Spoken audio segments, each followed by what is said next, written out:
এই মাটারে কষ্ট দিছো, এই মাটারে দুইটা হাতে কবরে নামাইছো, এই মার কাছে মাপ চাইতে পারো না, এই মারে মা বলিয়া ডাকতে পারো নাই, এই মাটারে কলিজা বলিয়া কথা বলতে পারো নাই। এইবার পয়গম্বর মুসা ডাক দেয়া বলে, কসাই তোমার মা তোমার জন্য কি দোয়া করে? কসাই লোকটা ডাক দেয়া বলে, ও পথিক ভাই, প্রতি রাত আমার জন্য আমার মা দোয়া করে আর চোখের পানি ফলাইয়া বল, আল্লাহ গো আমি শুনছি মার দোয়া নাকি আমার আল্লাহ আরশের ভিতরে কবুল করিয়া নেয়। মালিক আমি মা হইয়া সন্তানের জন্য দোয়া করে বললাম, আল্লাহ গো আমার সন্তানটাকে তুমি জান্নাতের ভিতরে এ জামানার সবচেয়ে বড় বুজুর্গ, সবচেয়ে বড় আল্লাহর ওলি, সবচেয়ে বড় পয়গম্বর মুসার সাথে জান্নাতে রাখো। এইবার পয়গম্বর মুসা যে ওই জায়গায় সামনে, কসাই কিন্তু পয়গম্বর মুসাটাকে চিনে না। এইবার কসাইটা ডাক দিয়ে কয়, পথিক ভাই, আল্লাহু আকবার, আরো জোরে করে আল্লাহু আকবার। এইবার ডাক দিয়ে কয়, পথিক ভাই আপনি বলেন তো দেখি, কোথায় জামানার নবী পয়গম্বরে মুসা আর কোথায় আমি ছোট্ট একজন মানুষ কসাই? এই দোয়াটা আল্লাহ কোনোদিন কবুল করবে কিনা? আমার আল্লাহ তাআলা পয়গম্বর মুসার চোখের পানিগুলো ঝর্ণার মতো ছেড়ে দিয়েছে। কসাই লোকটা ডাক দেয়া কয়, পথিক ভাই আপনি কেন চোখের পানি ফলাইয়া কান্না করতেছেন?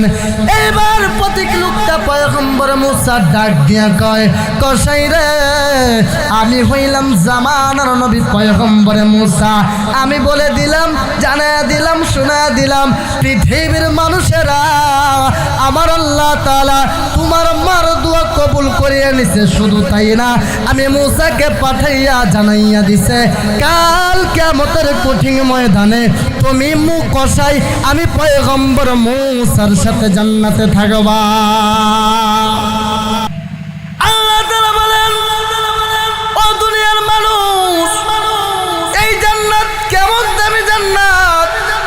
আমার আল্লাহ ডাক দেয়া কয়, দুনিয়ার মানুষেরা ওয়াকাযা রাব্বুকা আল্লা তা'বুদু ইল্লা ইয়াহু ওয়া বিল ওয়ালিদাইনি ইহসানা। আল্লাহ পাক রব্বুল আলামিন বলে, পৃথিবীর মানুষেরা আমি রবের পক্ষ থেকে আদেশ, আমি রবের পক্ষ থেকে উপদেশ, আমি রবের পক্ষ থেকে হুকুম হইল, আমি রবের গোলামি ছাড়া অন্য কারো গোলামি করতে পারবা না, আমি রবের অনুসরণ ছাড়া অন্য কারো অনুসরণ করতে পারবা না, আমি রবকে মানা ছাড়া অন্য কাউকে মানতে পারবা না। একমাত্র সিজদা দেওয়ার উপযুক্ত আমি রব্বুল আলামিন। এই রব ছাড়া পৃথিবীর জমিনের ভিতরে সিজদা দেওয়ার মতো কাউকে তুমি অনুসরণ করবা না, কারো পায়ে সিজদা লাগাইবা না। আমার আল্লাহ ডাক দিয়ে কই, গোলামেরা রে, এই রবের পরে যারে তুমি মানবা, এই রবের পরে যারে তুমি অনুসরণ করবা, এই রবের পরে যার সাথে তুমি ইহসান করে কথা বলবা, এই রবের পরে যাকে তুমি তোমার উপযুক্ত ইবাদত মানাইবা, এই রবের পরে তুমি যার অনুসরণের মাধ্যমে নিজের জীবনটারে লুঠাইয়া দিবা। আল্লাহ বলে, বান্দারে এইটা চরমনাই পেশাব না, এইটা হুজুর না, এইটা বলে বলে আলেম না, এইটা আমি মাওলানা, এইটা আমি মৌলবী না, এইটা হইল একমাত্র তোমার মা আর একমাত্র তোমার বাবা। আল্লাহর পক্ষ থেকে হুকুম, ও দুনিয়ার মানুষেরা রব একমাত্র বলতেছে, রবের কুদরতি পা ছাড়া দুনিয়ার কারো পায়ে সিজদা দেওয়া যাবে না, যাবে না। একমাত্র সিজদা পাওয়ার উপযুক্ত কে? আরো চিৎকার মেরে বলেন, আমাদের রব কে? ও মুসলমান, এই রব ছাড়া আমাদের আর কোনো রব নাই।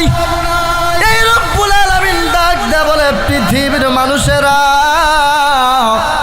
এই রব রবের কুদরতি পায়ে সাজদা দেওয়ার পরবর্তীতে যাদের অনুসরণ করবা, যাদেরকে ইহসান দিয়ে কথা বলবা, যাদেরকে দয়া মায়া দিয়ে কথা বলবা, ওইটা হইল একমাত্র তোমার মা আর একমাত্র হইল তোমার বাবা।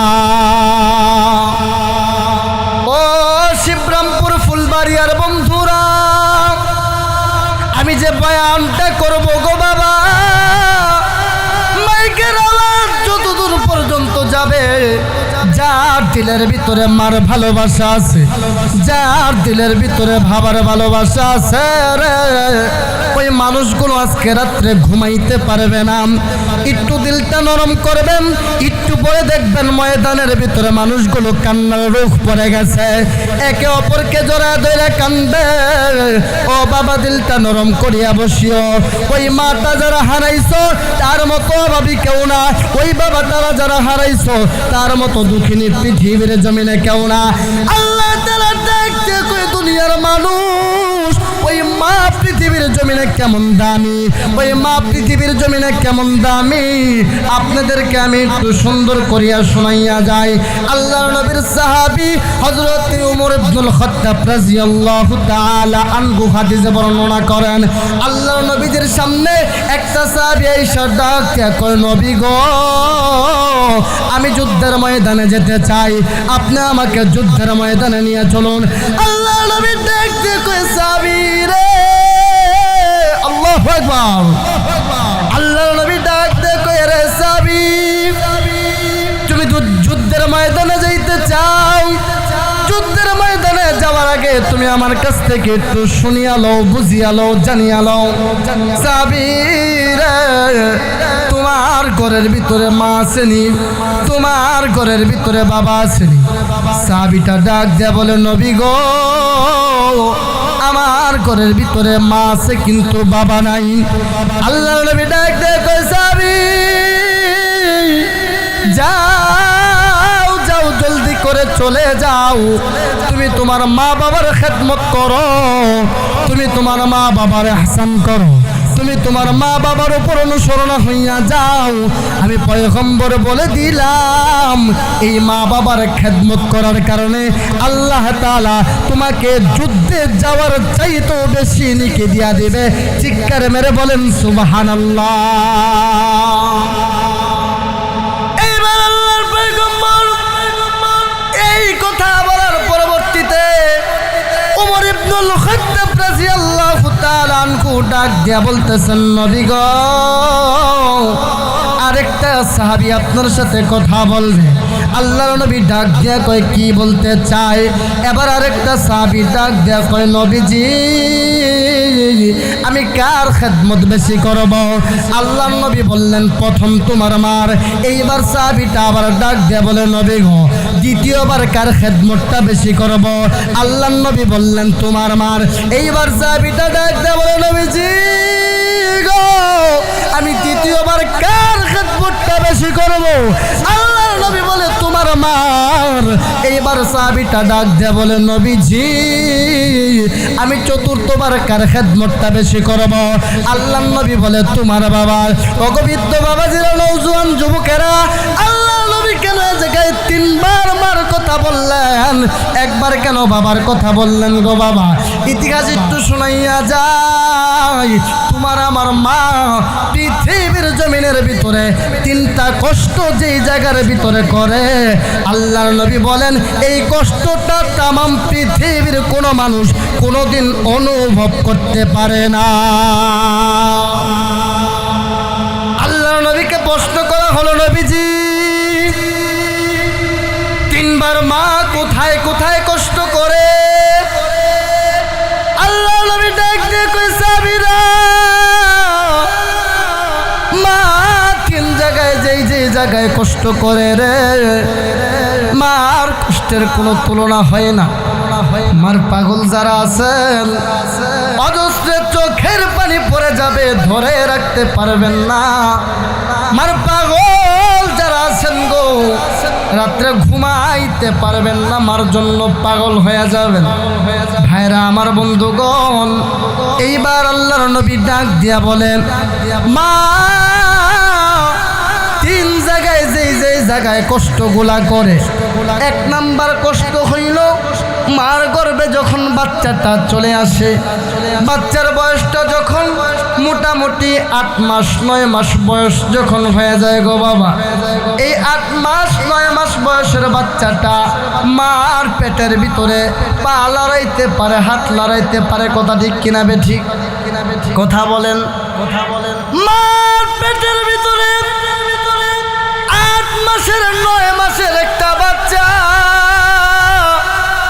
হাত লড়াইতে পারে গো, পা লড়াইতে পারে। হাত লড়ায়, পা লড়ায়, ছোট্ট কবরের মতো অন্ধকার একটা কুটকুটে ঘর।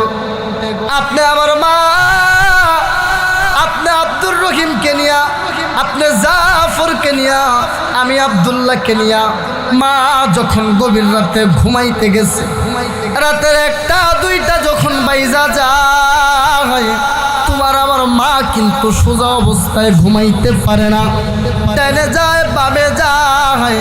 আব্দুল্লাহর বাবা ডাক দিয়া কয়, এ বিবি রে,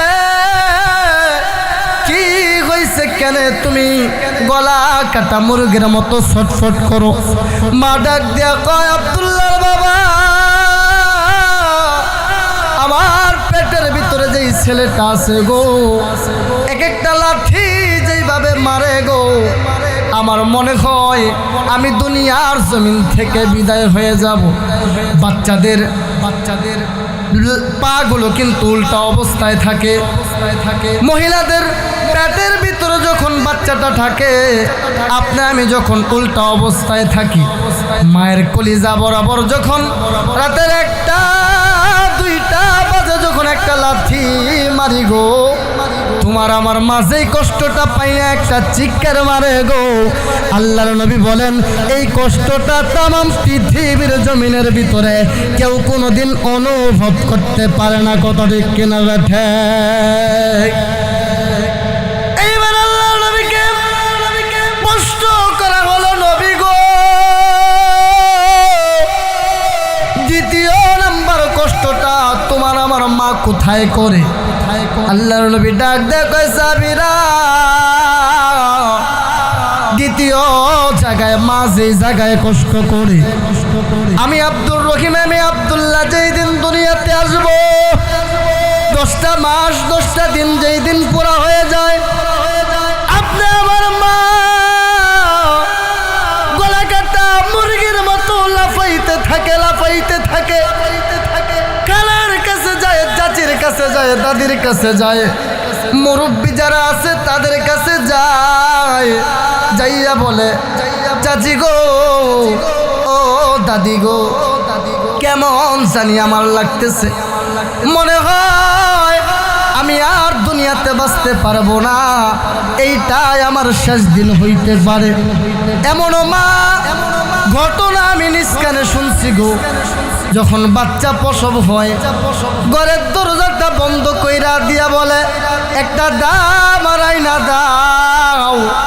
ওই দা দিয়া নিজের গলাটা নিজে কাইটা ফালাই গো। তারপরেও বাচ্চা প্রসব করার কষ্ট আমার সহ্য হয় না। শুধু তাই না, এমনও মার ইতিহাস আমি শুনছি, দেখতে বলে, হুজুর, এই বাচ্চা যেই দিন দুনিয়ার জমিনে আসবে, নিজের হাত আমি কামড়ায় রক্ত দুনিয়াতে টপ টপ করিয়া ফেলাইছি। শুধু তাই না, এই আব্দুর রহিম যেই দিন দুনিয়াতে আগমন করবে, নিজের জিব্বাটা এমন জোরে আমি কামড় দিছি গো, আমার জিব্বা কাইটা রক্ত জমিনে টপ টপ করিয়া পড়ছে। এই কষ্টটা তামাম পৃথিবীর জমিনের ভিতরে কোনো মানুষ কোনোদিন অনুভব করতে পারে না। এইবার আল্লাহর নবী ডাক দিয়ে কই, সাবিরা, 2 জায়গার কষ্টের ইতিহাসটা তোমাদেরকে শোনাইলাম। আরে সাবিরা, এই 2 জায়গায় মা যেই পরিমাণের কষ্ট করে, এই কষ্টটা তামাম দুনিয়ার কোনো মানুষ কোনোদিন করতে পারে না। আল্লাহর নবীকে আবার প্রশ্ন করা হলো,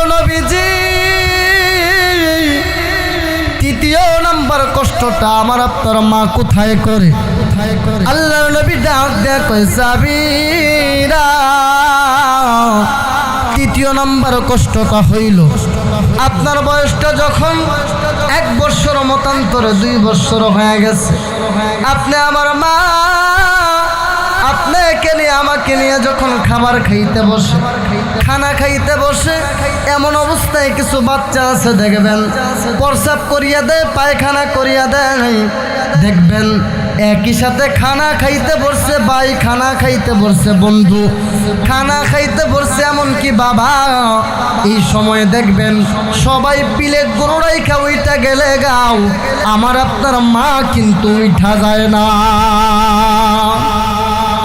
আপনি আমার মা কোনোদিন ডাক দিয়ে কয় না বেটারে এখনই তোমার প্রস্রাব করার সময় হইল, পায়খানা করার সময় হইল। আল্লাহর নবী বলেন এই দরজাটা আমার আল্লাহ মায়ের রুহানি জগরের ভিতরে, মাথার ভিতরে আল্লাহ যেইভাবে দিয়া দিলেন, এই কষ্ট তিনটার অনুভব পৃথিবীর কোনো মানুষ কোনো দিন করতে পারে না। কথা ঠিক কিনা বেঠে? বাজানরা আমার বন্ধুগণ, অথচ আমাদের সমাজের ভিতরে এই মাছকে অপমানিত, এই মাছকে লাঞ্ছিত। যুবকের ঘরের ভিতরে 10 জন মানুষের রান্না হয়, 5 জন মানুষের রান্না হয়, কিন্তু মার জন্য 1 মুঠ ভাত রান্না হয় না। কথা ঠিক কিনা বেঠি? আমি এমনও মানুষ নিজের চোখে দেখছি, 2টা বাড়ির মালিক, 5টা বাড়ির মালিক, নিজের বাড়িটা কত সুন্দর পাকা, কিন্তু মার বাবার থাকার ঘরটা টিনের বেড়া ভাঙা। এই যে কনকনে শীতের রাত আসতেছে, বক্স খাট বানাইয়া, জাজিম বানাইয়া বিবি নিয়া বসে থাকবে, বিবি নিয়া শুয়ে থাকবে। শীতের ভিতরে, কনকনা শীতের ভিতরে মা ভাঙা ঘরের ভিতরে থাকবে। নিমুখ হারাম সন্তান একবার মা বাবার খবর নিবে না। কথা ঠিক কিনা বেঠে? এইবার আল্লাহর নবী ডাক দেয়া কয় পৃথিবীর মানুষ, আমার আল্লাহ তাআলা জানাইলেন এই মা বাবার খেদমত করতে হবে, এই মা বাবার উপরে ইহসান করতে হবে, এই মা বাবার উপর দয়া করতে হবে, এই মা বাবার উপর মায়া করতে হবে। এইবার আল্লাহর নবী কি জানাইলেন? আল্লাহর নবী বিশ্ব নবী রহমাতুল লিল আলামিন হাবিবুল্লাহ নবী জনাবে মুহাম্মদুর রাসূলুল্লাহ সাল্লাল্লাহু আলাইহি ওয়াসাল্লাম জানাইতেছেন হুমা জান্নাতুকা ও হুমা নারুকা। এই মাই হইল তোমার জান্নাত, এই মাই হইল তোমার জান্নাত, আবার এই মাই হইল তোমার জাহান্নাম। আবার আল্লাহর নবী বলতেছেন আল জান্নাতু তাহতা কদামিল উম্মাহাত, সন্তানের জান্নাত হইল মা আর বাবার পায়ের নিচে। বাজান গো, দিলটা নরম করিয়া বসিও। এই মা বাবার দোয়া সন্তানের জন্য কেমন দানি হইয়া যায়, এই মা বাবার দোয়া সন্তানের জন্য কেমন উপকার হইয়া যায়, এই মা বাবার জন্য সন্তানের দোয়াটা কেমন দামি, আপনাদেরকে একটু শোনাইয়া যায়। আল্লাহর একজন পয়গম্বর ছিল, নাম ছিল জামানার নবী পয়গম্বরে মূসা। আপনারা তো জানেন মূসা নবী একটা অন্যরকম নবী ছিল। এই নবী পয়গম্বরে মূসা তুর পারে সোয়াল করতো, আল্লাহর সাথে কথা বলতো। আল্লাহর সাথে কথা বলার মতো শক্তি আমার আল্লাহ পয়গম্বর মূসাকে দিয়া দিছিল। পয়গম্বরে মূসা আল্লাহর সাথে একবার কথা বলতে পারতো দিনের ভিতরে। কথা বলতে বলতে ডাক দিয়া বলে, আল্লাহ আপনি তো আমাকে জান্নাতে দিবেন, আমি তো জান্নাতি হব, কিন্তু আমার দেখতে মনে চাইছে ওই জান্নাতটার ভিতরে আমি কার সাথে থাকবো, আমি কার সাথে ঘুমাবো, আমি কার সাথে খানা খাবো। আল্লাহ পাক রব্বুল আলামিন ডাক দিয়ে কয় মূসা, ওই জান্নাতের ভিতরে তোমার সাথে এমপি যাবে না, তোমার সাথে মন্ত্রী যাবে না মূসা রে, ওই জান্নাতের ভিতরে তোমার সাথে যাবে একটা কসাই। কার নাম বলছে? জোরে বলেন, জোরে বলেন। আল্লাহ পাক রব্বুল আলামিন ডাক দিয়ে কয় মূসা জান্নাতের ভিতরে তোমার সাথে একটা কসাই প্রবেশ করবে। আল্লাহু আকবার, আর জোরে আল্লাহু আকবার। এইবার পয়গম্বর মুসা ডাক দেয়া বলে, মাওলা তুমি কি আর লোক খুঁজা পাইলা না? একটা কসাই আমার সাথে জান্নাতে থাকবে, আমি একজন নবী। আল্লাহ পাক রব্বুল আলামিন ডাক দিয়ে কয়, মুসা রে, এটা দুনিয়ার যেমন তেমন কসাই না, একটু খোঁজ দিয়ে দেখো গো এই কসাইটা কেমন আল্লাহর পাগল। এইবার আল্লাহর নবী পয়গম্বরে মুসা আল্লাহকে ডাক দিয়ে বলে, মাওলা ওই কসাইটাকে আমি কোথায় খুঁজা পাবো? ওই কসাইটার আমার একটু সাক্ষাৎ করাইয়া দেন, ওই কসাইটার আমি একটু দেখতে চাই। আল্লাহ পাক রব্বুল আলামিন ডাক দিয়া কয়, মুসা রে, অমুক দিন অমুক বাজারের ভিতরে যাইবা, অমুক গ্রামের ভিতরে অমুক জায়গার ভিতরে একটা বাজার আছে, ওই বাজারের ভিতরে একটা কসাই দেখতে পারবা। ওই কসাইটা সারাদিন গোস্ত বিক্রি করে, খোঁজ নিয়ে দেখো ওই কসাইটা আমি মুসার সাথে, তুমি মুসার সাথে, আমি আল্লাহ জান্নাতের বাসিন্দা বানাইয়া যাব। এইবার আল্লাহর নবী পয়গম্বরে মুসা আল্লাহ তাআলার হুকুমটা পাইয়া অমুক বাজারের ভিতরে চলে গেল। দূর থেকে নজর করে তাকাইয়া দেখে একটা কসাই সুন্দর করিয়া সারাদিন গোস্ত বিক্রি করতেছে। মাপে কম দেয় না, ওজনে কম দেয় না।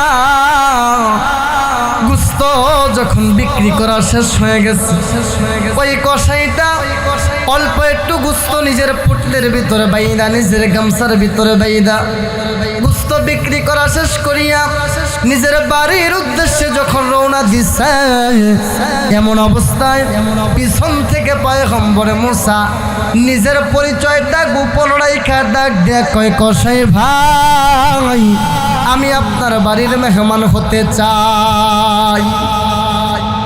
কসাইটা চিনে না এটা যে মুদিয়া নিজে ঘরের ভিতরে চলে গেল। পয়গম্বরে মুসা উকি মাইরা নজর করিয়া তাকাইয়া দেখতেছেন ওই ঘরের ভিতরে কাপড় নষ্ট করে একটা মহিলা, চুলগুলো এলোমেলো দেখা যায়। এমন একটা মহিলা বিছানার ভিতরে শুয়ে আছে। এবার ওই কসাইটা নিজের গোস্তগুলো এক পাশে রাইখা ওই মহিলাটাকে সুন্দর করিয়া ধৌত করাইয়া, গোসল করাইয়া, নতুন কাপড় পরাইয়া, ওই যে গোস্ত আনছিল ওই গোস্তটুকু রান্না করিয়া নিজের কোমল মাকে হাতে যখন ওই মহিলাটাকে খাওয়াইয়া দিতেছে, পয়গম্বর মুসা শুধুমাত্র নজর করিয়া তাকাইয়া দেখে, আর কিছুই বলে না, আর কিছুই বলতে পারে না। পয়গম্বরে মুসা এইবার নজর করিয়া তাকাইয়া দেখলেন ওই বৃদ্ধ মা চোখের পানিগুলো ফলাইয়া টপ টপ করিয়া কি যেন বলতেছে। এইবার পয়গম্বরে মুসা মহিলাটার কথা যখন বুঝতে পারল না, কসাই লোকটা মাকে খাবার খাওয়ানো শেষ করিয়া পয়গম্বরের কাছে এসে ডাক দেয়া বলে, প্রতীক ভাই, আমি আপনাকে কষ্ট দিয়া দিলাম, আমি আপনাকে কষ্ট দিছি, আপনার কাছে আমি মাপ চাই। পয়গম্বর মুসা ডাক দেয়া বলে, কসাই রে, তোমার মাপ চাওয়ার কোনো প্রয়োজন নাই, তোমার মাপ চাওয়ার কোনো দরকার নাই। তুমি আমাকে বলো, ওই যে ঘরের ভিতরে কাপড় নষ্ট করে একটা মানুষ দেখলাম, কাপড় নষ্ট করে একটা মহিলা দেখলাম, এই মহিলাটা তোমার কি হয়? এইবার কসাই ডাক দেয়া কয়, প্রতীক ভাই, এই মহিলাটার কেউ না, এই মহিলাটা হইল আমার জনম দুঃখী মা। ডাক দেয়া বলে, প্রতীক ভাই, মহিলাটার কেউ না, মহিলাটা হইল আমার জনম দুঃখী মা। আল্লাহর নবী পয়গম্বর মুসা ডাক দেয়া কয়, কসাই রে, আমি নজর করিয়া তাকাইয়া দেখলাম তোমার মার চুলগুলো এলোমেলো ছিল গো, তোমার মার কথাগুলো আমি বুঝতে পারি নাই। তুমি যখন তোমার মাকে গোস্তগুলো খাওয়াইতেছিলা, খাবার খাওয়াইতেছিলা, তোমার মা ঝর্ণার মতো চোখের আমার জন্য কি বলল? কসাইটা ডাক দিয়া কয়, পথিক ভাই আমি আপনাকে চিনি না, আপনি কে আমি জানি না, আপনাকে আমি শুনি নাই, আপনি পথিক ভাই তারপরেও যেহেতু আপনি আমাকে বলছেন একটু বলা লাগে, আমি আপনাকে বলে দেই। প্রতি রাতে আমি এসে আমার মাকে এইভাবে সুন্দর করিয়া খাবার খাওয়াই। আমি আমার মারা যখন খাবারটা খাওয়াই, আমার মা চোখের পানি চাইরা ডাক দেখে, বেটা রে তোরে আমি কিছু দিতে পারলাম না। ও বেটা আমি শুনছি রে মার দোয়া আল্লাহ আরশের ভিতরে কবুল করিয়া নে। এ বেটা আমি তোরে বাড়ি দিতে পারলাম না, গাড়ি দিতে পারলাম না, দিলটা নরম করো গো বাবা। এক ফুটা চোখের পানি যদি আজকের এই জান্নাতের বাগানে মার জন্য পড়ে, বাবার জন্য পড়ে গো, তোমার জন্য আজকের জান্নাতের বাগানটা কামিয়াব। কত রাত্রি তোমার আমার মা ঘরের ভিতরে রাইখা গলা কাটা মুরগির মতো লাফায়া লাফায়া চোখের পানি ফলাইছে। এই মাটারে কষ্ট দিছ, এই মাটারে দুইটা হাতে কবরে নামাইছ, এই মার কাছে মাপ চাইতে পারো না, এই মারে মা বলিয়া ডাকতে পারো নাই, এই মাটারে কলিজা বলিয়া কথা বলতে পারো নাই। এইবার পয়গম্বর মুসা ডাক দেয়া বলে, কসাই তোমার মা তোমার জন্য কি দোয়া করে? কসাই লোকটা ডাক দেয়া বলে, ও পথিক ভাই প্রতি রাত আমার জন্য আমার মা দোয়া করে আর চোখের পানি ফলাইয়া বল, আল্লাহ গো আমি শুনছি মার দোয়া নাকি আমার আল্লাহ আরশের ভিতরে কবুল করিয়া নেয়। মালিক আমি মা হইয়া সন্তানের জন্য দোয়া করে বললাম, আল্লাহ গো আমার সন্তানটাকে তুমি জান্নাতের ভিতরে এ জামানার সবচেয়ে বড় বুজুর্গ, সবচেয়ে বড় আল্লাহর ওলি, সবচেয়ে বড় পয়গম্বর মুসার সাথে জান্নাতে রাইখো। এইবার পয়গম্বর মুসা যে ওই জায়গায় সামনে, কসাই কিন্তু পয়গম্বর মুসাটাকে চিনে না। এইবার কসাইটা ডাক দিয়ে কয়, পথিক ভাই আল্লাহু আকবার, আরো জোরে করে আল্লাহু আকবার। এইবার ডাক দিয়ে কয়, পথিক ভাই আপনি বলেন তো দেখি কোথায় জামানার নবী পয়গম্বরে মুসা, আর কোথায় আমি ছোট্ট একজন মানুষ কসাই? এই দোয়াটা আল্লাহ কোনদিন কবুল করবে কিনা? আমার আল্লাহ তাআলা পয়গম্বর মুসার চোখের পানিগুলো ঝর্ণার মতো ছেড়ে দিয়েছে।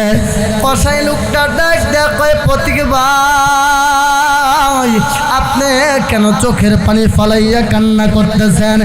এবার পথিক লোকটা পয়গম্বর মুসা ডাক দিয়া কয়, কসাই রে আমি হইলাম জামানার নবী পয়গম্বরে মুসা, আমি বলে দিলাম, জানায়া দিলাম, শোনায়া দিলাম পৃথিবীর মানুষেরা আমার আল্লাহ তাআলা তোমার মার দোয়া কবুল করিয়া নিছে। শুধু তাই না, আমি মুসাকে পাঠাইয়া জানাইয়া দিছে কাল কিয়ামতের কঠিন ময়দানে তুমি কসাই, আমি পয়গম্বর মুসার সাথে জান্নাতে থাকবা।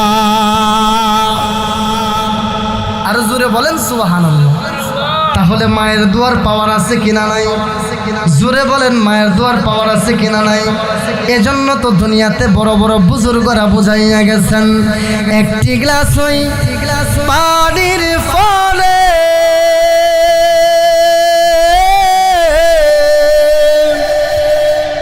আরে বাইজিদের কুলে তুলে হাত তুলে মা দোয়া করে বাইজিদকে ওলি বানাও। মায়ের দোয়া লও হে মুমিন, মায়ের দোয়া লও, মায়ের দোয়া লও হে যুবক, মায়ের দোয়া লও। মায়ে যদি দোয়া করে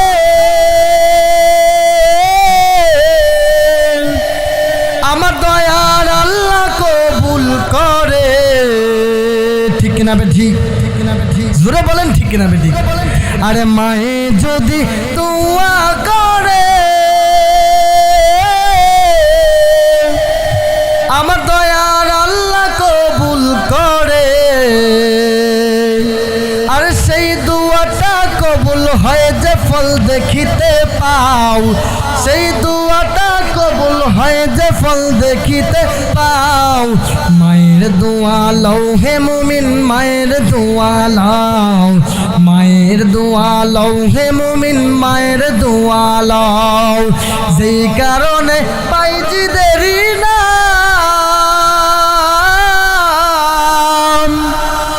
আর সরে আসে বিশ্ব ভুবন। আরে বাস্তবে না কইরা তুমি ঘুইরো না যে পাও, বাস্তবে না কইরা তুমি ঘুইরো না যে পাও। মায়ের দোয়া লও হে মুমিন, মায়ের দোয়া লও, মায়ের দোয়া লও হে মুমিন, মায়ের দোয়া লও। মায়ের দোয়া নিতে আপনারা রাজি আছেন তো? দুইটা হাত আল্লাহকে দেখাইয়া বলেন, আল্লাহ আজকে থেকে মাটারে কষ্ট দিব না। আল্লাহ গো, যাদের মা নাই তাদেরকে তুমি কবুল করিয়া নাও। জোরে বলেন আমিন। ওদের মালিক বান্দা ও মুসলমান একটা মানুষ হাত নামাইবেন না। আল্লাহ গো, এই মার পাগলগুলাকে তুমি কবুল আর মঞ্জুর করিয়ে নাও। জোরে বলেন আমিন। ও মালিক, আমি জানি না কার জানি মা নাই, আমি জানি না কার জানি বাবা নাই। আল্লাহ গো, এদের মা যাদের মা বাবা নাই তাদের মা বাবা গুলাকে মাফ করিয়া দেন ইয়া রাব্বাল আলামিন। তাদের মা বাবার কবর গুলাকে জান্নাত থেকে কবর পর্যন্ত রাস্তা প্রশস্ত করিয়া দেন। জোরে কোন আমিন। তাহলে আমার ভাইরা, মা বাবার দোয়া নিতে রাজি আছি তো আমরা ইনশাআল্লাহ। মায়ের দোয়ার কারণে যেরকম করে জামানার নবী পয়গম্বরে মুসা জান্নাতের ভিতরে চলে গেল, মা বাবার কারণে যেইভাবে একজন কসাই হওয়ার পরেও মায়ের দোয়ার কারণে জান্নাতের ভিতরে চলে গেল। তাহলে আমরা কি এই মা বাবার খেদমত করি, এই মা বাবার অনুসরণ করি, এই মা বাবার মনটাকে সন্তুষ্ট করে আমরা জান্নাতের মালিক হইতে পারি না? আমরা জান্নাতের মালিক হইতে পারি না? তাহলে ইনশাল্লাহ আমরা একটা গজল বলবো, হাত লাগায় সবাই। পারবেন তো? পারবেন তো ইনশাল্লাহ?